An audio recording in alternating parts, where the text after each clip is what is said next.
বাড়ি ভাড়া ভাতা। ঢাকা মহানগরীতে আমরা 80% প্রস্তাব করেছি, বিভাগীয় শহরে 70%, জেলা শহরে 65% এবং থানা উপজেলায় 60%। তারপরে আসুন চিকিৎসা ভাতা, সেটা আমরা 10,000 টাকা প্রস্তাব করেছি। কারণ একজন ডাক্তারের কাছে গেলে 1,500 থেকে 2,000 টাকা নিচে ফি নেই বর্তমানে।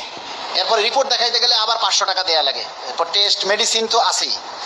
শিক্ষা ভাতা 1 সন্তানের জন্য 3,000 টাকা আর 2 সন্তানের জন্য 6,000 টাকা আমরা প্রস্তাব করেছি। যাতায়াত ভাতা 3,000 টাকা, যেটা বর্তমানে আমরা 10 টাকা করে মাসে 300 টাকা পাচ্ছি, সেটাকে আমরা বাড়িয়ে বর্তমান সময় উপযোগী হিসেবে আমরা 3,000 টাকা দাবি করেছি।